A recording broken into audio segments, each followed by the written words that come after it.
So hello everyone, कैसे हैं आप लोग दोस्तों। आज के वीडियो में मैं आप लोगों को सैलरी का कंप्लीट रिवीजन करवाने वाला हूं। और आपके माइंड में क्वेश्चन आ रहा होगा, सर इसके नोट्स कहां से मिलेंगे हमको। ये हैंड रिटन नोट्स बहुत अच्छे हैं, लेकिन ये मिलेंगे कहां से। तो दोस्तों मैं आप लोगों को बता दूं, आप लोगों को डिस्क्रिप्शन बॉक्स में एक टेलीग्राम चैनल का लिंक मिलेगा, वहां से आप इसका पीडीएफ डाउनलोड कर सकते हैं और इन सारे नोट्स को एंजॉय कर सकते हैं। दोस्तों सैलरी काफी बड़ा चैप्टर है और मैं आपको बता दूं दोस्तों, ये जो मैंने नोट्स बनाए हैं that is totally hand written and as per your 2021 exams. तो आप लोग इन नोट्स को वहां से डाउनलोड कर लीजिएगा और फटाफट से दोस्तों मैं एक बहुत ही क्विक रिवीजन आप लोगों को सैलरी वाले चैप्टर का करवाने वाला हूं। सर अगर हमें कंप्लीट रेगुलर क्लास चाहिए तो भाई उसका लिंक भी मैं डिस्क्रिप्शन बॉक्स में दे दूंगा, वहां से जाकर आप लोग देख सकते हो। फटाफट से स्टार्ट करते हैं जी, और जल्दी से दोस्तों फटाफट से पूरा सैलरी चैप्टर हम यहां पर रिवाइज करने वाले हैं। तो दोस्तों सबसे पहली बात मैं आप लोगों को बता दूं कि जो सैलरी वाला चैप्टर है इसमें 3 सेक्शन होते हैं, 15, 16 और 17। सबसे पहली बात होती है एम्प्लॉयर एम्प्लॉय रिलेशन। जब तक ये वाला रिलेशन नहीं होगा सैलरी हेड में टैक्स नहीं लगेगा। अगर कहीं पर भी एम्प्लॉयर एम्प्लॉय रिलेशन नहीं है तो आप समझ जाना कि that is the income from PGBP और अदर सोर्स। ऐसे बहुत सारे एग्जांपल दोस्तों मैंने यहां पर नोट्स में दे रखे हैं, आप लोग जरूर देखिएगा। जैसे एमपी है, एमएलए है, प्रोफेशनल बंदा है, कोई फर्म का पार्टनर है, तो उसको अगर सैलरी मिलेगी तो वो कभी भी सैलरी हेड में टैक्सेबल नहीं होगी। उस पर अगर टैक्स लगेगा तो बिजनेस, प्रोफेशन या अदर सोर्स में लगेगा। अगर दोस्तों आप डायरेक्टर हो किसी कंपनी के, सैलरी लेते हो, फुल टाइम डायरेक्टर हो और एम्प्लॉयर एम्प्लॉय रिलेशन के कारण सैलरी मिलती है तो सैलरी में ही टैक्स लगने वाला है। लेकिन अगर आप पार्ट टाइम डायरेक्टर हो, आपको सिटिंग फीस मिलती है, आपको डायरेक्टर फीस मिलती है, तो वो कभी भी सैलरी में टैक्सेबल नहीं होगी, वो अदर सोर्स में टैक्सेबल होगी। एम्प्लॉयमेंट फुल टाइम भी हो सकता है, पार्ट टाइम भी हो सकता है, always taxable under the head salary.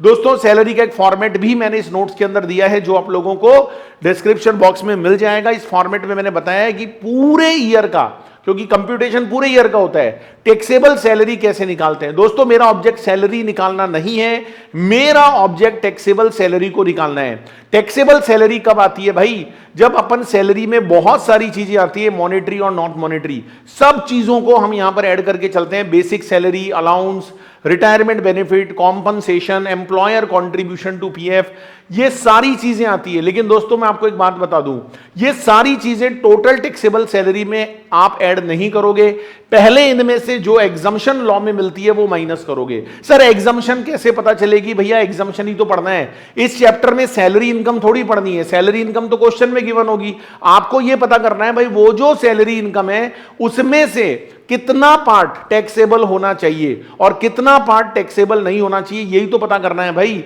तो इसके लिए एग्जम्पशन निकालनी पड़ती है। परक्यूसिट का वैल्यू आपको यहां पर डिटरमाइंड करना पड़ता है। जब तक आप परक्यूसिट का वैल्यू डिटरमाइन नहीं करोगे दोस्तों कोई मतलब नहीं है, क्योंकि परक्यूसिट नॉन मॉनेटरी नेचर होती है। ग्रॉस सैलरी आ जाएगी, ग्रॉस में से 3 डिडक्शन मिलते हैं under section 16, standard, professional tax और एंटरटेनमेंट अलाउंस। ध्यान रखना एंटरटेनमेंट की डिडक्शन केवल गवर्नमेंट एम्प्लॉइज के लिए होती है। उसके बाद जो फाइनल फिगर बच जाता है तुम ही हो भाई, जिंदगी नहीं, तुम क्या हो, taxable income under the head salary. Section 15 से स्टार्ट करेंगे, चार्जिंग सेक्शन, ड्यू और receipt which ever is earlier. अगर सैलरी ड्यू पहले हो गई या रिसिप्ट पहले हो गई उस बेसिस पर हम उसको टैक्सेबल करेंगे। और अगर ड्यू बेसिस पे टैक्स लगा दिया है तो रिसिप्ट बेसिस पे नहीं लगाएंगे, और अगर रिसिप्ट बेसिस पे लगा दिया है तो ड्यू बेसिस पे नहीं लगाएंगे। सर एडवांस सैलरी और एडवांस अगेंस्ट सैलरी दोनों बहुत बड़ा डिफरेंस है। एडवांस सैलरी का मतलब है वो सैलरी जो आपको एडवांस में मिल गई और भैया टैक्स देने के लिए तैयार हो जाओ। Advance against salary is not a salary, it is a loan. आपकी सैलरी की सिक्योरिटी के बदले में मालिक ने आपको लोन दिया है और लोन कभी भी इनकम नहीं होता, इसलिए हम एडवांस अगेंस्ट सैलरी को कभी भी इनकम नहीं मानते। डायवर्जन ऑफ इनकम और एप्लीकेशन ऑफ इनकम बहुत ही इंपॉर्टेंट कॉन्सेप्ट है। कोई भी इनकम आने से पहले अगर निकल जाए डियर, आपके पास से छूकर निकल जाए आपको, तो उसे इनकम नहीं बोलते हैं। जैसे आप सोच रहे थे भाई ये इनकम होने वाली थी पर वो नहीं हुई, मतलब वो ड्यू भी नहीं हुई, तो उसे बोलते हैं डायवर्जन। और इनकम हो गई फिर आपने बोला जी मैं तो नहीं लूंगा, मैं तो डोनेट करूंगा, दैट इज कॉल्ड एप्लीकेशन। और एप्लीकेशन जो होता है भैया वो इनकम में जुड़ेगा, क्योंकि इनकम वहां आपको ड्यू हो जाती है। राइट। अगर आप अपने मालिक से लड़ लेते हो और सैलरी ड्यू होने के बाद छोड़कर आ जाते हो, एग्जाम्पल था भाई, लड़ाई हो गई और आपने मालिक को दो चार बड़ी बड़ी बातें बोल दी, मैं बता नहीं सकता क्या क्या बोला, और मालिक से आप लड़कर आ गए कि रख ले सैलरी, तेरे काम आएगी, तेरे को डोनेशन दे रहा हूं। भैया ध्यान रखना, आप सैलरी छोड़कर आए, आप सबसे पागल पर्सन हो, क्योंकि वो अमाउंट आपके ऐड होगा, क्योंकि सैलरी ड्यू हो गई। पैसे भी नहीं लेके आए भैया, इनकम में जुड़ेगी, टैक्स देना पड़ेगा, that is called forgoing of salary. Exception होता है सरेंडर ऑफ सैलरी का। दोस्तों एक लॉ बना हुआ है, सरेंडर ऑफ सैलरी एक्ट। कोई भी बंदा अगर ड्यू होने के बाद सैलरी को सरेंडर कर देता है इस एक्ट में सेंट्रल गवर्नमेंट को, nothing shall be taxable, salary paid tax free. बहुत सारे बच्चे बोलते हैं sir salary paid tax free का मतलब क्या, एग्जम्प्ट सैलरी होती है? ना जी ना, ये एग्जम्प्ट सैलरी नहीं है, इसके ऊपर टैक्स लगता है, लेकिन मालिक आपका टैक्स पे कर देता है। जो टैक्स आपको पे करना चाहिए वो मालिक पे कर देता है, तो हम उसको बोलते हैं सैलरी पे टैक्स फ्री। और एक बात बताऊं, जब मालिक आपका टैक्स पे करेगा ना, it is a payment of monetary obligation, तो वो जो टैक्स मालिक ने पे किया है that should also be included in your salary income. ठीक है, ये सारी बात मैंने यहां लिखी हुई है। प्लेस ऑफ अक्रूवल कहां माना जाता है भैया? जहां पर आप जॉब कर रहे हो, जहां पर आप नौकरी कर रहे हो, जहां पर आप सर्विस दे रहे हो, वहां पर सैलरी को कमाया हुआ माना जाता है। लेकिन ध्यान रखना, एक बहुत बड़ा एक्सेप्शन है, अगर आप इंडिया के बाहर नौकरी करते हो, आप इंडिया के सिटीजन हो और भारत की सरकार आपको पैसा देती है, तो इनकम इंडिया से कमाई हुई मानी जाएगी। राइट। अलाउंस बहुत इंपॉर्टेंट होते हैं, तीन तरह के अलाउंस होते हैं, fully taxable, partly taxable, fully exempt. Fully taxable में भैया क्या होता है जी, जो भी अमाउंट होएगा वो फुल्ली टैक्सेबल होएगा। पार्टली और फुल्ली एग्जेम्प्ट आपको याद करने हैं, फुल्ली टैक्सेबल अपने आप याद हो जाएंगे, क्योंकि जो बच जाएंगे वो सब फुल्ली टैक्सेबल में आएंगे। पार्टली वाले याद कर लो, पार्टली दो तरह के होते हैं, एक एक्सपेंडिचर बेस एग्जम्पशन होती है और एक लिमिट बेस होती है। एक्सपेंडिचर बेस में जितना खर्चा करते हो उतनी एग्जम्पशन मिलती है। बस एक बात का ध्यान रखना, ऑफिशियल पर्पस के लिए एक्सपेंडिचर होना चाहिए, travelling, daily, conveyance, helper, research और यूनिफॉर्म। ये 6 नाम आप याद रख लो भैया। कितना मिला है, कितना खर्च हुआ है, that is given in your question. आप खर्चा माइनस कर दो, बैलेंस अमाउंट टैक्सेबल कर दो। खर्चा तभी माइनस करना जब ऑफिशियल हुआ हो। लिमिट बेस में भैया पहला चिल्ड्रन का नाम आता है, चिल्ड्रन एजुकेशन अलाउंस। 100 रुपए एक बच्चे की छूट मिलती है, मैक्सिमम 2 बच्चों के लिए है। 100 रुपए भैया मैक्सिमम लिमिट, अगर कम मिला है तो कम की छूट मिलेगी। ये कोई गारंटी नहीं है कि 100 की तो लेकर ही रहूंगा। हॉस्टल वाले में 300 है, ट्रांसपोर्ट अलाउंस में 3200 है। ध्यान रखना, ट्रांसपोर्ट अलाउंस की एग्जम्पशन हैंडीकैप्ड एम्प्लॉय को ही मिलती है, स्पेशल अलाउंस ट्रांसपोर्ट एम्प्लॉइज के लिए होता है। जितना अलाउंस मिलेगा उसका 70% और 10,000 रुपए per month which ever is lower की एग्जम्पशन मिलेगी। अंडरग्राउंड अलाउंस में 800 रुपए पर मंथ है, ट्राइबल एरिया में 200 रुपए है। हिल बॉर्डर और रिमोट एरिया संदेश से आते हैं, बॉर्डर, ये वही वाली बात है, बॉर्डर होता है ना, सेना होती है, आर्मी के लोग होते हैं, उनको मिलता है 300 रुपए से लेकर 7,000 रुपए पर मंथ तक का एग्जम्पशन होता है, अकॉर्डिंग टू द हाइट। जितनी ऊंचाई पर ड्यूटी लगेगी भैया उसके हिसाब से एग्जम्पशन है। फिर भी ज्यादा डिटेल में याद करना चाहो मैं तो आपको रिकमेंड नहीं करूंगा, क्योंकि आप हाइट के हिसाब से थोड़ी याद करके जा सकते हो एग्जाम में, और याद कर भी लोगे तो कौन सा याद रह जाएगा आपको, और एग्जामिनर इस पर ऐसे कोई क्वेश्चन भी नहीं बनाता है। फुल्ली एग्जेम्प्ट अगर मैं बताऊं भैया, हाई कोर्ट के जजेस को मिलता है, यूनाइटेड नेशन वालों को जो भी अलाउंस मिलेंगे वो एग्जेम्प्ट होंगे। कंपनसेटरी अलाउंस जज को मिलेगा, हाई कोर्ट सुप्रीम कोर्ट वालों को समचुरी अलाउंस मिलेगा। गवर्नमेंट एम्प्लॉइज जो इंडिया के बाहर नौकरी कर रहे हैं उनको कोई भी अलाउंस मिलेगा, नथिंग शैल बी टैक्सेबल। और भैया जो अलाउंस इन लिस्ट में कहीं नहीं दिख रहे हैं, ऐसा कोई नाम अगर आपके सामने आ जाए तो समझ जाना वो फुल्ली टैक्सेबल है। बहुत सारे नाम हो सकते हैं, holiday allowance, Diwali allowance, Rakshabandhan allowance, Sankranti allowance, पता नहीं क्या क्या हो सकता है जी। जितने भी अलाउंस बच गए हैं भैया, क्यों याद करने हैं अपने को, क्यों याद करने हैं? कोई भी बच जाए भैया समझ लो फुल्ली टैक्सेबल वाला है, फुल्ली टैक्सेबल वाला। राइट। इसके बाद दोस्तों एचआरए बहुत इंपॉर्टेंट है। हाउस रेंट अलाउंस, 3 चीजें याद रखना है, actual HRA, rent paid minus 10% of salary, 40 और 50% ऑफ सैलरी। सर 50 कब करना है? जब दिल्ली, मुंबई, कोलकाता, चेन्नई में मकान मिला हो, बाकी शहरों में 40% ले रहे हैं। सैलरी का मीनिंग बार बार चेंज होता है, टेंशन नहीं लेने का, लास्ट में एक टेबल बनवाई है वहां पर देख लेना, मैंने पूरा बहुत अच्छे से डिटेल में बताया है। वैसे बता दूं, मैक्सिमम जगह पर सैलरी का मीनिंग होता है basic salary, DA, commission on sale. DA का मतलब होता है कंडीशनल डीए, जितना रिटायरमेंट बेनिफिट का पार्ट है। अच्छा ध्यान रखना, एचआरए की एग्जाम्पशन एक साथ निकल जाएगी, लेकिन अगर इंफॉर्मेशन चेंज हो रही है तो एचआरए की एग्जाम्पशन को डिफरेंट पार्ट्स में निकालना पड़ता है। राइट। इसके बाद मैं बता दूं भाई आप लोगों को, रिटायरमेंट बेनिफिट में पेंशन का नाम आता है। पेंशन 2 तरह का होता है, कम्यूट कम्यूटेड और अनकम्यूटेड। अनकम्यूटेड मंथली होता है, कम्यूटेड फिक्स वाला होता है, एक साथ मिलता है। जो अनकम्यूटेड होता है वो मंथली पेंशन होता है। मंथली पेंशन हर एम्प्लॉय के लिए टैक्सेबल होता है, whether government employ whether private employ. लेकिन जो कम्यूटेड पेंशन होता है, जो लमसम वाला होता है, जो एक साथ वाला होता है, उसमें अगर central government, state government, local authority और स्टैच्यूटरी कॉर्पोरेशन, ये चार लोग अगर लेंगे तो फुल एग्जम्प्ट है। अगर अदर लोगों को मिलेगा तो एग्जम्पशन डिपेंड करेगी ग्रेचुइटी पर। अगर ग्रेचुइटी मिल रही है तो एग्जम्पशन 1/3 है, अदरवाइज 1/2 है। लेकिन ध्यान रखना दोस्तों, 1/3 और 1/2 किसका करोगे? जो पेंशन मिली है उसका नहीं करेंगे, उसको पहले 100% पर कन्वर्ट करेंगे, उसके बाद हम 1/3 और 1/2 करेंगे। ओके सर, बिल्कुल सही बात है जी।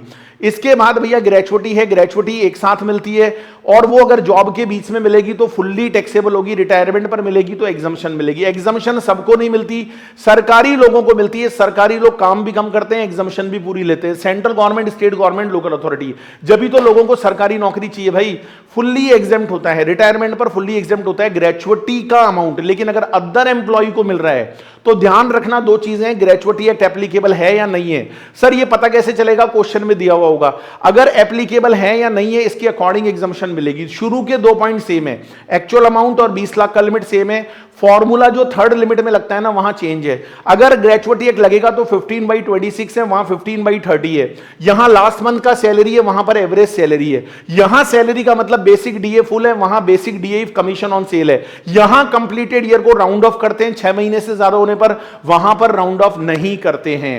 ओके सर, और विच एवरेज लोअर करके निकाल लेना। अगर एक से ज्यादा जगह पर नौकरी करी है तो पहले जो एग्जम्पशन मिली थी भैया, जब सेकंड टाइम एग्जम्पशन लोगे तो लिमिट जो होती है ना 20 लाख वाली, उसमें से कम कर दिया जाएगा। राइट, ये सारी बातें दोस्तों मैंने नोट्स के अंदर दे रखी है।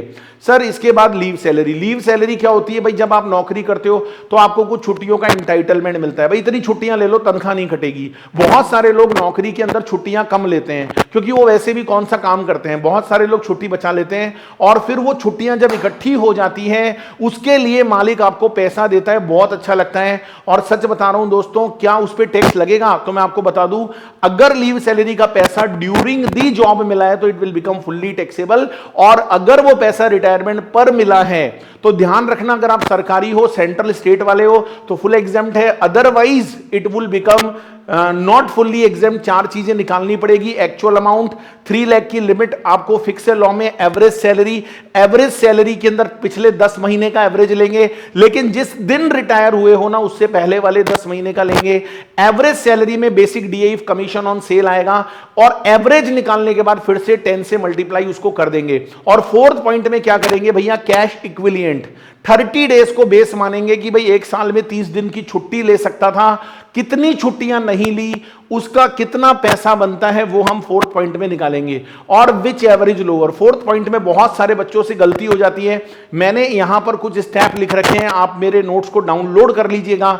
अगर आप उन स्टेप को लगाओगे तो 4th पॉइंट निकालने में कभी भी आपसे मिस्टेक नहीं होगी। जो भी चारों में से कम होएगा उतने अमाउंट का आपको यहां पर एग्जम्पशन मिल जाएगा। बहुत बढ़िया जी। प्रोविडेंट फंड बहुत इंपॉर्टेंट है। प्रोविडेंट फंड पर कई बार क्वेश्चन आते हैं एग्जाम में। 4 तरह के होते हैं प्रोविडेंट फंड। पहला होता है एसपीएफ जीपीएफ, जिसको हम गवर्नमेंट प्रोविडेंट फंड बोलते हैं, गवर्नमेंट एम्प्लॉइज के लिए होता है। दूसरा आरपीएफ होता है रिकॉग्नाइज, जो प्राइवेट एम्प्लॉइज के लिए होता है। अनरिकॉग्नाइज भी प्राइवेट के लिए होता है। सर आरपीएफ में और यूआरपीएफ में क्या फर्क होता है? आरपीएफ रिकॉग्नाइज है, उसको प्रोविडेंट फंड कमिश्नर और इनकम टैक्स कमिश्नर दोनों की अप्रूवल मिली हुई होती है। अनरिकॉग्नाइज वो होता है जिसको प्रोविडेंट फंड कमिश्नर ने तो अप्रूवल दे दी लेकिन इनकम टैक्स कमिश्नर ने नहीं दी, इसलिए उसका नाम होता है अनरिकॉग्नाइज। और पीपीएफ तो मैं सच बताऊं दोस्तों, कोई प्रोविडेंट फंड नहीं है, ये तो एक बैंक में सेविंग अकाउंट की तरह होता है। आप और हम जैसे लोग भी पीपीएफ में अपने पैसे डाल सकते हैं। चलो, तो ये 4 तरह के होते हैं भैया। ऐसा एग्जाम में पूछेगा कोई नहीं, जस्ट फॉर योर नॉलेज बता रहा हूं। एम्प्लॉयर कंट्रीब्यूशन इनकम होता है लेकिन फुल्ली एग्जेम्प्ट होता है। सरकारी लोगों के लिए फुल एग्जेम्प्ट है। प्राइवेट वाले में अगर आरपीएफ है तो सैलरी के 12% तक एग्जेम्प्ट है, उसके ऊपर टैक्सेबल हो जाएगा। सैलरी में बेसिक डीए कमीशन तीनों आएंगे। आरपीएफ के केस में भैया टैक्स नहीं लगता है। सॉरी, यूआरपीएफ में टैक्स अभी नहीं लगेगा, लेकिन जब रिटायर होंगे, जब पैसा एक साथ मिलेगा तब टैक्स लगेगा। भाई या तो टैक्स हर ईयर लगा दो या फिर जब एक साथ मिलेगा तब लगा दो। पीपीएफ में मालिक होता ही नहीं है क्योंकि खुद को ही पैसे जमा कराने पड़ते हैं। सर खुद का कंट्रीब्यूशन भी तो होता है इसमें, सेकंड पॉइंट, हाँ जी खुद का भी होता है, लेकिन खुद के कंट्रीब्यूशन को हम दोबारा इनकम में नहीं जोड़ते क्योंकि वो तो आपकी बेसिक सैलरी में से किया हुआ कंट्रीब्यूशन है। अगर किसी की बेसिक सैलरी 1 लाख है और 10,000 पीएफ में जमा हो गए तो उसने अपनी सैलरी तो 1 लाख लिखी होगी ना, तो 10,000 पर ऑलरेडी टैक्स लग चुका। लेकिन ध्यान रखना डियर, खुद का जो कंट्रीब्यूशन होता है उसकी एटीसी सेक्शन में डिडक्शन मिलती है। एटीसी कहां पढ़ोगे? डिडक्शन वाले चैप्टर में पढ़ोगे। एटीसी की डिडक्शन एसपीएफ में मिलेगी, आरपीएफ में मिलेगी, पीपीएफ में मिलेगी, लेकिन यूआरपीएफ में नहीं मिलेगी। बताओ क्यों?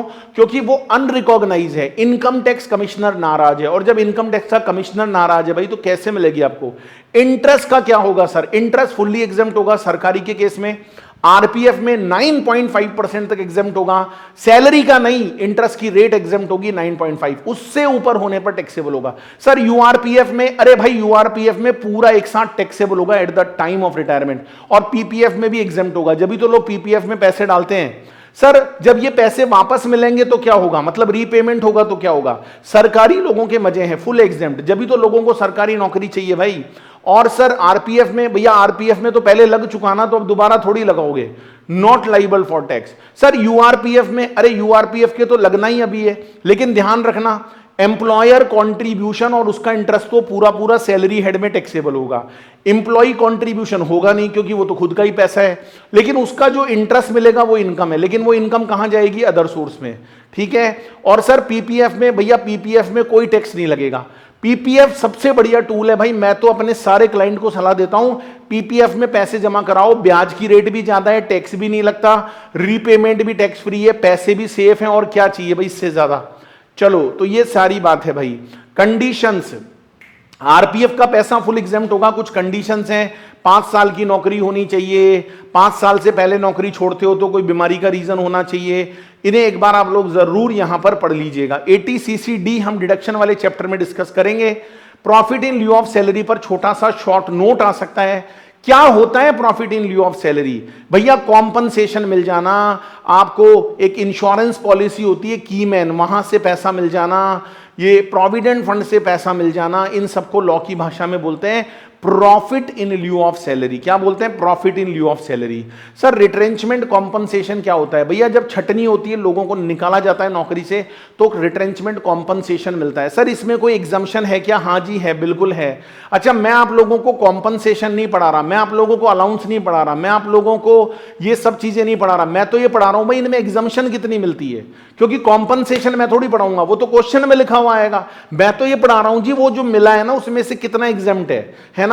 तो सर एग्जम्पशन कितनी मिलती है? भैया 5 लाख रुपए की लिमिट है, याद रखना। फॉर्मूला है 15 डेज एवरेज पे। एवरेज पे कैसे निकलेगी? मैंने हैंड रिटन नोट्स में दिया है, कंप्लीटेड ईयर से मल्टीप्लाई करो। कंप्लीटेड ईयर 6 महीने से अगर ज्यादा है तो पूरा साल मानो, राउंड ऑफ कर लो उसको, और डॉट 6 महीने या कम है तो छोड़ दो भैया, right. Voluntary retirement scheme, VRS बोलते हैं, वीआरएस की एग्जम्पशन कुछ लोगों को मिलती है जो पीएसयू में काम करते हैं, कंपनी में काम करते हैं, सेंट्रल गवर्नमेंट की नौकरी करते हैं। 5 लाख से ज्यादा एग्जम्पशन नहीं मिलती, लेकिन कुछ गाइडलाइंस हैं और ये गाइडलाइंस बड़ी इंपॉर्टेंट है दोस्तों। 10 साल की नौकरी हो, 40 साल पूरे उम्र हो गई हो, सारे एम्प्लॉइज जो हैं उनको एग्जम्पशन मिल सकती है यहां पर। तो ऐसी बहुत सारी बातें हैं। 6th पॉइंट बड़ा इंपॉर्टेंट है भाई, 6th पॉइंट बड़ा इंपॉर्टेंट है।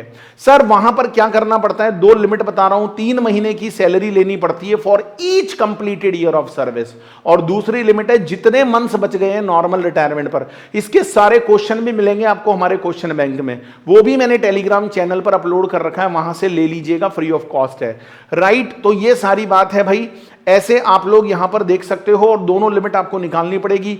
सर सैलरी का मतलब क्या है भैया? वही है basic DA commission on sales. ध्यान रखना रिलीफ नहीं मिलेगी, रिलीफ नहीं मिलेगी भैया। अगर वीआरएस कॉम्पनसेशन में एग्जम्पशन ले रहे हो 89(1) का कोई रिलीफ नहीं मिलेगा। जब 89(1) पढ़ाऊंगा रिलीफ का, वहां पर भी ये बात मैंने लिख रखी है, राइट सर। बहुत बढ़िया जी, बहुत बढ़िया। इसके बाद आ जाओ भैया परक्यूसिट पर। परक्यूसिट क्या होती है? परक्यूसिट नॉन मॉनिटरी बेनिफिट होते हैं जो एक एम्प्लॉयर अपने एम्प्लॉय को देता है। अच्छा मैं यहां पर एग्जम्पशन नहीं निकालता, क्योंकि नॉन मॉनिटरी चीजों का तो भाई मुझे वैल्यू निकालना पड़ेगा ना, उसका मुझे वैल्यू निकालना पड़ेगा। वैल्यू कैसे निकलती है यही तो पढ़ाने जा रहा हूं। 3 तरह की परक्यूसिट होती है भैया। पहली वो परक्यूसिट होती है जो ऑल एम्प्लॉइज के लिए टैक्सेबल होती है। दूसरा वो परक्यूसिट होती है जो कि सभी के लिए एग्जेम्प्ट होती है। और तीसरा वो होता है भैया जो टैक्सेबल तो है लेकिन स्पेसिफाइड एम्प्लॉय के लिए। लो जी, सबसे पहले ऑल एम्प्लॉय वाली पढ़ा दूं, उसमें सबसे पहला नाम आता है आरएफए का, रेंट फ्री अकोमोडेशन। सबसे ज्यादा इंपॉर्टेंट है, सबसे ज्यादा इंपॉर्टेंट। अगर गवर्नमेंट एम्प्लॉय को रहने के लिए मकान मिलेगा, ध्यान रखना ये एचआरए नहीं है, एचआरए में पैसे मिलते हैं, इसमें मकान मिलता है। अच्छा, मकान मिलेगा तो मकान की वैल्यू निकालेंगे, क्योंकि मकान को तो सैलरी में जोड़ नहीं सकते, उसका वैल्यू निकालकर जोड़ना पड़ेगा, राइट। अगर आप सरकारी आदमी हो, आपको फ्री में क्वार्टर मिला है, बंगला मिला है, सरकारी लोगों को भाई बहुत चीजें मिलती हैं, तो उसका वैल्यू लाइसेंस फीस के बेसिस पे निकाला जाता है। लाइसेंस फीस आपको कभी भी नहीं निकालनी पड़ेगी, that is always given in your question. समझ जाना, लाइसेंस फीस का मतलब सरकारी आदमी है। अगर 5,000 लाइसेंस फीस है महीने की, तो 12 महीने के 60,000 होते हैं, that is your rent free accommodation. और अगर आप अदर एम्प्लॉय हो, अगर आप गवर्नमेंट के एम्प्लॉय नहीं हो, अगर वो ओन्ड हाउस है, मालिक का खुद का मकान है, तो वैल्यू निकालने के लिए भैया पॉपुलेशन पे जाना पड़ता है। पॉपुलेशन आपको याद नहीं करना है, that is given in your question. अगर वहां का पॉपुलेशन 25 लाख से ज्यादा है तो सैलरी का 15% करो, 10 लाख से लेके 25 के बीच में है तो आप 10% करो, और अगर 10 लाख से भी कम पॉपुलेशन है तो भैया 7.5% करो सैलरी का। ये सब आपको रटना पड़ेगा, कोई इलाज नहीं है, इसको समझने का कोई फॉर्मूला नहीं है, ये सब लॉ में फिक्स है। और सर अगर रेंटेड हाउस है तो भैया कोई पॉपुलेशन पे नहीं जाना है, सीधा सैलरी का 15% करने का और एक्चुअल रेंट से कंपेयर करने का, which ever is lower. Sir furnish house हुआ तो अरे भाई अभी अनफर्निश था ना, अनफर्निश की वैल्यू निकाल ली, अब उसमें फर्नीचर का थोड़ा अमाउंट और ऐड कर दो तो फर्निश मकान की वैल्यू। सर फर्नीचर का कितना वैल्यू ऐड करेंगे? अरे अगर फर्नीचर मालिक का है तो एक्चुअल कॉस्ट का 10% पर एनम, डब्ल्यूडीवी का नहीं लेने का, फिर मत बोलना गलत हो गया। अगर रेंटेड फर्नीचर है तो एक्चुअल रेंट ऐड करने का। अच्छा सर बात तो समझ में आ गई, चलो बहुत बढ़िया, बात समझ में आ गई, ठीक है। चलो सर आगे, सर होटल में भी रहने के लिए दे सकते हैं क्या? हाँ देते हैं ना, कई बार देते हैं होटल में, क्योंकि एकदम से ट्रांसफर हो जाता है तो मकान मिलेगा कहां, तो होटल में रुकना पड़ता है। सर होटल में अगर कोई रुका हुआ है, मालिक पैसे दे रहा, तो कैसे निकालेंगे वैल्यू ऑफ आरएफए? भैया सैलरी का 24% ले लो और होटल का चार्जेस जो मालिक ने दिया ना, विच एवरेज लोअर। लेकिन एक बात याद रखना, बहुत बड़ा एक्सेप्शन है, अगर आप होटल में 15 दिन से ज्यादा नहीं रुके हो पूरे साल में, तो मालिक ने अगर पैसा दिया भी है ना तो नथिंग शेल बी टैक्सेबल। अब ये मत बोलना कि मैं 15 दिन होने से पहले दूसरे होटल में चला जाऊंगा, फिर तीसरे होटल में चला जाऊंगा, मेरे टैक्स नहीं लगेगा। भैया इतना ज्यादा समझदार नहीं बनने का, ये होटल 1 हो या 2 हो या 3 हो, पूरे साल में 15 दिन से ज्यादा का स्टे नहीं होना चाहिए। अच्छा सर फिर तो मैं उसी होटल में रहूंगा। सेकेंड पॉइंट पर आ जाओ भैया, अगर कोई ऑन शोर साइट है, कोई रिमोट एरिया है, कोई जंगल का एरिया है जहां पर ऑयल निकलता है, वहां कोई माइंस है, वहां आपको अगर रहने के लिए मकान मिलता है, nothing shall be taxable, law में लिखा हुआ है। सर कंसेशनल मकान क्या मतलब क्या हुआ? अरे मकान का वैल्यू निकालो, अगर मालिक कोई पैसा लेता है आपसे उसको ऐड कर दो, जो बैलेंस अमाउंट बचेगा ना, that is called value of rent free accommodation. Salary का मतलब बड़ा इंपॉर्टेंट है, यहां पर सैलरी में सब कुछ आता है। एक मालिक अपने एम्प्लॉय को जो भी देगा वो सब चीजें यहां पर आएंगी। डीए इफ वाला आएगा, 2 चीजें नहीं आएगी, पीएफ नहीं आएगा, परक्यूसिट नहीं आएगी। सर अगर 2-3 जगह नौकरी कर रहे हैं भैया, सबकी सैलरी आएगी, लेकिन ध्यान रखना दोस्तों, उसी पीरियड की सैलरी लेना जिस पीरियड में मकान मिला है, ना उससे पहले की ना उसके बाद की, राइट। और इसको मैंने बहुत डिटेल में समझाया भाई, बहुत डिटेल में, एक बार मेरे नोट्स में से आप लोग देख लेना। पूरी क्लास चाहिए तो उसका लिंक भी मैंने आप लोगों को डिस्क्रिप्शन बॉक्स में दिया है। इंटरेस्ट फ्री लोन फैसिलिटी, कई बार मालिक बिना ब्याज के लोन देता, बताओ कौन देता आज के जमाने में? मालिक देता। तो सर कैसे निकालेंगे वैल्यू? एसबीआई की रेट को बेस बनाओ। सर एसबीआई रेट कौन से दिन की? First day of the previous year, मतलब 1 अप्रैल, उसको बेस बनाकर आपको इंटरेस्ट की रेट को बेस बनाना पड़ेगा, और आपको वहां पर एक आउटस्टैंडिंग बैलेंस निकालना पड़ेगा जिसको हम बोलते हैं एवरेज आउटस्टैंडिंग बैलेंस। उसके बेसिस पर आपको इंटरेस्ट कैलकुलेट करना पड़ेगा, और वो इंटरेस्ट जो निकल कर आएगा ना, that is called value of perquisite. अगर मालिक आपसे कुछ इंटरेस्ट ले भी लेता है तो वो आप माइनस कर देना, बैलेंस अमाउंट को ही परक्यूसिट माना जाएगा। अगर बीमारी के लिए लोन है, अगर लोन बीमारी के लिए है भाई, कितना भी लोन दे दे मालिक, स्पेसिफाइड डिजीज के लिए अगर इंटरेस्ट फ्री लोन दिया है तो नथिंग शेल बी टैक्सेबल। और एक बात बता दूं भैया, छोटा मोटा लोन अगर 20,000 तक का लोन है पूरे साल में, होगा interest free, nothing shall be taxable. Travelling Turing, कई बार मालिक ट्रैवलिंग ट्यूरिंग भी करवाता है, तो भैया मालिक जितना खर्चा करेगा वही तो परक्यूसिट का वैल्यू बनेगा। ऑफिशियल ट्यूर है तो टैक्सेबल नहीं करने का, लेकिन अगर पर्सनल ट्यूर है तो टैक्सेबल करने का। ऑफिशियल ट्यूर पर अगर घर वाले भी साथ में मजे करने गए हैं तो भैया घर वालों पर जो खर्चा होगा ना वो भी जुड़ेगा परक्यूसिट की वैल्यू में, क्योंकि वो तो ऑफिस का काम करेंगे नहीं, वो तो घूमेंगे फिरेंगे मजे करेंगे, तो उनका वैल्यू ऐड करने का। सर फूड वगैरह भी देते हैं क्या? हाँ जी, मालिक कई बार खाने पीने की सुविधा भी देता है। जैसे आर्मी के लोग हैं, पुलिस के लोग हैं, इनको तो भाई वहीं पर खाना, रोज घर पे थोड़ी आना होता है, तो भैया सर वहां पर क्या करेंगे? भैया नाश्ते का कोई टैक्सेबिलिटी नहीं है। ऑफिशियल आर में कितना भी चाय कॉफी कुछ भी मिले, जूस वगैरह मिले, एल्कोहलिक लिकर नहीं, ध्यान रखना, गलत बात। बाकी सारी चीज इसमें आएंगी। नथिंग शैल बी टैक्सेबल, कितना भी कर लो जी जम के, नथिंग शैल बी टैक्सेबल। अच्छा याद रखना दोस्तों, यहां पर exemption would not be available अगर आप नई रेट लगा रहे हो 115 BAC। ये सर 115 BAC क्या है? भैया एक नई टैक्स रेट आ गई इस साल से, अगर आप वो नई टैक्स रेट का बेनिफिट लोगे तो फिर आपको परक्यूसिट में ये जो मैं अभी एग्जाम्पशन बता रहा हूं ये आपको नहीं मिलेगी। सर खाने का क्या? खाने का क्या, चलो नाश्ता तो बता दिया, खाने का क्या? भैया खाने में 50 रुपए पर मील तक एग्जाम्पशन है। एक दिन में एक मील का वैल्यू 50 रुपए तक अगर है तो नथिंग शेल बी टैक्सेबल। अगर 50 रुपया से ज्यादा है तो पूरा नहीं होगा, एक्सेस अमाउंट टैक्सेबल होगा। सर रिमोट एरिया है और अगर कोई ऑफशोर साइट है तो nothing shall be taxable. Nothing shall be taxable, कितना भी खा लो nothing shall be taxable. Sir gift voucher token का क्या करने का? अगर मालिक गिफ्ट देता है, वाउचर देता है, टोकन देता है, ध्यान रखना 5000 रुपए तक कुछ भी वैल्यू टैक्सेबल नहीं होगा पूरे साल में। अगर 5000 से ज्यादा है तो क्या करने का? भैया लॉ में क्लियर नहीं है। आप चाहो तो 5000 से जो एक्सेस पार्ट है उसको भी टैक्सेबल कर सकते हो, और चाहो तो पूरे अमाउंट को भी टैक्सेबल कर सकते हो। सर क्रेडिट कार्ड की फैसिलिटी, भैया अगर आपको क्रेडिट कार्ड ऑफिस के लिए मिला है तो नथिंग शेल बी टैक्सेबल, लेकिन अगर पर्सनल पर्पस के लिए मिला है तो मालिक जो भी खर्चा करेगा वो जुड़ जाएगा। सर क्लब एक्सपेंडिचर में क्या करने का? अरे भाई क्लब जो होता है वो मालिक फैसिलिटी देता है।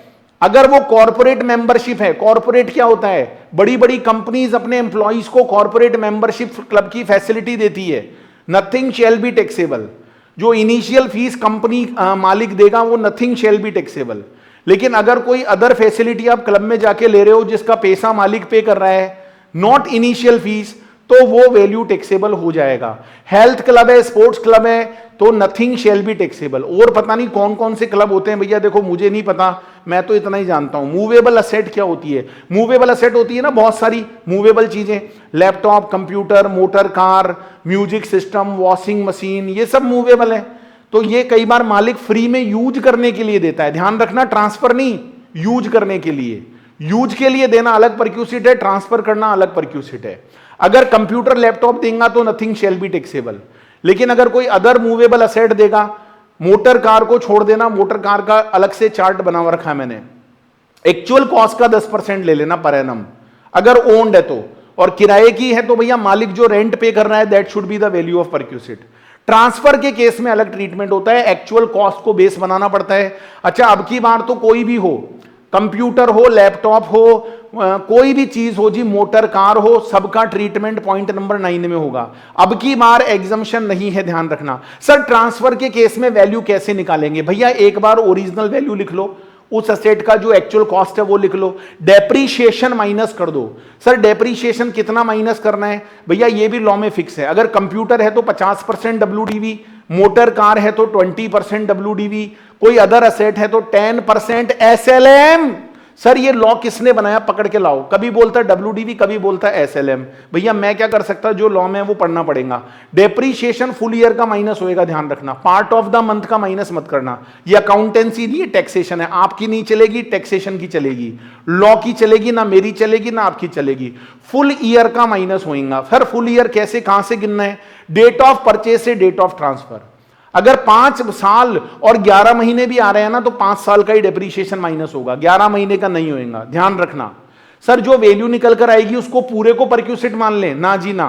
अगर मालिक ने कोई रिकवरी करी है आपसे तो वो माइनस होगी पहले, then balance amount will be the value of perquisite. अच्छा सर बात समझ में आ गई। देखो ये फास्ट वाला रिवीजन है, ये वो नॉर्मल क्लास नहीं है। अगर आपका पहले पढ़ा हुआ है तो ही देखना ये क्लास, वरना नहीं देखने का। कहीं आप सोच रहे हो कि रिवीजन क्लास से ही मेरा एग्जाम में बेड़ा पार हो जाएगा, ना जी ना। राइट। अदर बेनिफिट क्या होते हैं? अदर बेनिफिट कुछ भी दे सकता है मालिक, उसका जो भी वैल्यू होएगा that will be the value of the perquisite. ठीक है सर। स्वेट इक्विटी शेयर, जो भी मार्केट प्राइस होती है, जितना आपने पे किया वो माइनस करो, balance amount will be the perquisite. ये पूरी लिस्ट है भैया टैक्स फ्री परक्यूसिट की, एक बार पढ़कर जाना, वैल्यू नहीं निकालनी, लेकिन नाम तो पता होना चाहिए ना। पता कैसे चलेगा एग्जाम में कि टैक्स फ्री है, राइट। इसके बाद भैया लीव ट्रैवल कंसेशन, 4 साल के ब्लॉक में 2 बार एग्जामिशन मिलती है। अगर एयर से जा रहे हो तो इकोनॉमी क्लास के अकॉर्डिंग, अगर एनी अदर रूट से जा रहे हो तो रेलवे, अगर वहां रेल जाती है, ट्रेन जाती है, आपका ट्रेन में जाना जरूरी नहीं है, अगर वहां ट्रेन जाती है तो ट्रेन का जो फर्स्ट क्लास एसी है ना उतना एग्जामिशन मिलेगा। अदरवाइज भैया फिर वहां पर देखना पड़ेगा क्या सिस्टम है, मैंने पूरा चार्ट बनाकर दिया है। अच्छा, एग्जामिशन खुद के लिए भी है और परिवार के लोगों के लिए भी है। परिवार में कौन आता, परिवार में खुद आता है, स्पाउस आती, बच्चे आते, लेकिन पेरेंट्स और ब्रदर सिस्टर को तभी लेने का जब वो आपके ऊपर डिपेंडेंट हो। ग्रैंड पेरेंट्स को भूल के भी नहीं लेने का, दिल पे मत लो, लॉ में मना है। ये मॉनेटरी लिमिट बताइए। अच्छा, वो ट्विंस बच्चे का याद रखना, अगर पहले एक बच्चा है बाद में ट्विंस हो गए तो तीनों का मिलेगा एग्जामिशन। पहले 2 बच्चा फिर 1 हो गया तो भैया शुरू वाले 2 का ही मिलेगा। ओके सर, इस पे क्वेश्चन भी आ सकता है एग्जाम में। मेडिकल परक्यूसिट की लिस्ट दी हुई है, अगर मालिक का हॉस्पिटल है, सरकारी हॉस्पिटल है, प्रेस्क्राइब डिजीज का हॉस्पिटल है, इंश्योरेंस प्रीमियम मालिक ने कराया है, नथिंग शेल बी टैक्सेबल। ठीक है, कुछ भी टैक्सेबल नहीं होगा। इसके अलावा कोई हॉस्पिटल है टैक्सेबल कर देंगे, ध्यान रखना। सर अगर इंडिया के बाहर इलाज हुआ है, भैया इंडिया के बाहर इलाज होने पर अगर मेडिकल पर खर्चा हुआ है तो फुल एग्जामिशन नहीं मिलेगी, आरबीआई लिमिट डिसाइड करता है। सर ये लिमिट हमको कहां से पता चलेंगी, क्वेश्चन में गिवन होंगी। स्टे का खर्चा भी आरबीआई की लिमिट के अकॉर्डिंग एग्जाम्प्ट होगा। ध्यान रखना, पेशेंट का एग्जामिशन मिलेगा, साथ में 1 अटेंडेंट का एग्जामिशन मिलेगा। सर ट्रैवल के केस में क्या होगा, ट्रैवल के केस में भैया आने जाने का किराया अगर मालिक देता है तो उसके अंदर अगर जीटीआई मतलब ग्रॉस टोटल इनकम, अगर वो 2 लाख से ज्यादा नहीं है तो ट्रेवलिंग एक्सपेंडिचर मालिक ने कितना भी दिया हो, नथिंग शेल बी टैक्सेबल। और अगर एम्प्लॉय का जीटीआई 2 लाख से ज्यादा है तो ट्रेवलिंग पर जो खर्चा हुआ है दैट वुड बिकम टैक्सेबल। मतलब ट्रेवलिंग की परक्यूसिट टैक्सेबल है या exempted depends upon the GTI of the employ, right. Okay sir, बात समझ में आ गई। स्पेसिफाइड एम्प्लॉय कौन होते हैं, मैंने 3 पॉइंट बोले थे। डायरेक्टर होता है जिसका 20% और मोर वोटिंग पावर होता है, बेनिफिशियल ओनरशिप होती है, या जिसकी सैलरी पूरे साल भर में मिलाकर 50,000 से ज्यादा होती है, उनको हम स्पेसिफाइड एम्प्लॉय बोलते हैं। सेक्शन 16 में 3 डिडक्शन मिलते हैं। पहला स्टैंडर्ड डिडक्शन होता है जो कि 50,000 से ज्यादा आपको नहीं मिलेगा, मैक्सिमम टू मैक्सिमम आपको 50,000 ही मिलेगा। दूसरी बात होती है भैया एंटरटेनमेंट अलाउंस। दूसरी बात होती है एंटरटेनमेंट अलाउंस।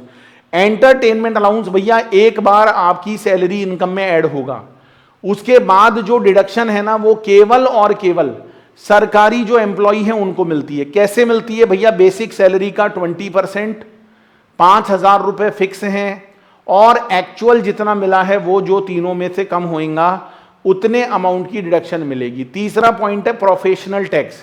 ये सेंट्रल गवर्नमेंट नहीं लगाती, स्टेट गवर्नमेंट लगाती है।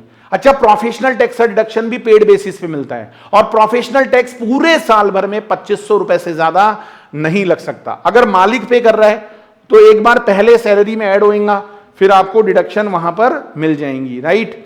ये सारी बात मैंने आपको बता दी है। स्पेसिफाइड एम्प्लॉय के केस में भैया परक्यूसिट टैक्सेबल होगी, और स्पेसिफाइड एम्प्लॉय के लिए कौन सी होंगी भैया, एक तो मोटर कार होंगी। मोटर कार का पूरा चार्ट मैंने बना कर दिया है, आप चाहो तो इसको डाउनलोड कर सकते हो। और बता दूं भैया डोमेस्टिक सर्वेंट वाला भी स्पेसिफाइड के लिए टैक्सेबल होगा, गैस इलेक्ट्रिसिटी वाटर भी स्पेसिफाइड के लिए टैक्सेबल होगा, जो एजुकेशन फैसिलिटी है वो भी स्पेसिफाइड के लिए टैक्सेबल होंगी। ये पूरा मैंने दिया है। लेकिन एक बात याद रखना दोस्तों, अगर मॉनेटरी ऑब्लिगेशन का पेमेंट है क्वेश्चन में तो भैया ध्यान रखना, हम भूल जाएंगे तुम स्पेसिफाइड हो या नहीं हो, हम टैक्सेबल करके रहेंगे, ध्यान रखना। ये जितने नाम मैंने बोले ना, अगर इसमें ऑब्लिगेशन का पेमेंट नजर आ रहा है then it is taxable for all the employees, हम भूल जाएंगे तुम कौन हो, राइट। इसके बाद रिलीफ 89(1) में मिलती है जब पुराने साल का सैलरी अभी मिल रहा है, एरियर मिल रहा है, तो टैक्स अगर ज्यादा बन रहा है तो आप रिलीफ लो। रिलीफ के लिए 3 स्टेप बताए, पहला रिसीविंग ईयर, दूसरा रिलेटेड ईयर, तीसरे पॉइंट में रिलीफ मिलता है। रिसीविंग ईयर में एक बार इनकम में जोड़कर एरियर को टैक्स निकालना पड़ता, फिर बिना जोड़ के निकालना पड़ता, दोनों का डिफरेंस लेना पड़ता। स्टेप 2 में रिलेटेड ईयर में भी यही करना पड़ता, और स्टेप 3 में रिलीफ मिलती है अगर स्टेप नंबर 1 स्टेप 2 से ज्यादा हो। 21-22 असेसमेंट ईयर की टैक्स रेट मैंने बताई है, सारी लेटेस्ट वाली बताई है आप लोगों को, एक बार नोट्स डाउनलोड करके देख लीजिएगा। नया जो टैक्स रिजीम आया है 115, बहुत सारे बच्चों में डियर एक बहुत बड़ा कंफ्यूजन है, सर पुरानी रेट तो खराब हो गई ना सर, नई रेट आ गई। बिल्कुल गलत सोच रहे हो आप। अरे पुरानी रेट खत्म नहीं हुई है, पुरानी रेट भी एप्लीकेबल है। तो सर फिर ये क्या नया नाटक है? अरे नाटक ये है कि या तो पुरानी रेट से टैक्स निकाल लो एग्जम्पशन डिडक्शन लेकर, या नई रेट से टैक्स निकाल लो बिना एग्जम्पशन डिडक्शन लिए, और जिसमें कम लग रहा हो ना उससे दे दो। सरकार कहती है जी दोनों ऑप्शन है, लेकिन ये मत सोचना कि फिर हम तो कम वाली देंगे। अरे ये भारत की सरकार है, अगर आपको ऑप्शन दिया है ना तो आपकी कुछ चीजें ली जाएंगी। कुछ पाने के लिए कुछ खोना पड़ता है दोस्तों। आप ऐसे कैसे सोच रहे हो कि कम वाली रेट लगा लोगे?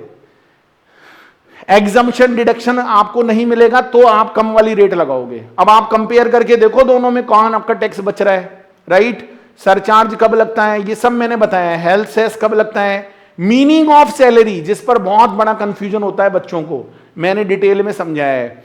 चलिए जी, thank you so much for watching this video. और लास्ट में एक ही बात बोलूंगा दोस्तों, जोश दिल में जगाते चलो और जीत के गीत गाते चलो। इस वीडियो को आप अपने फ्रेंड्स के साथ शेयर कर सकते हैं और इससे पूरा सैलरी चैप्टर रिवाइज हो जाएगा, नोट्स आपको मिल जाएंगे। डिस्क्रिप्शन बॉक्स को एक बार जरूर चेक कर लीजिएगा, बिल्कुल लेटेस्ट रिकॉर्डिंग है नए नोट्स के साथ। चलिए जी, थैंक यू सो मच।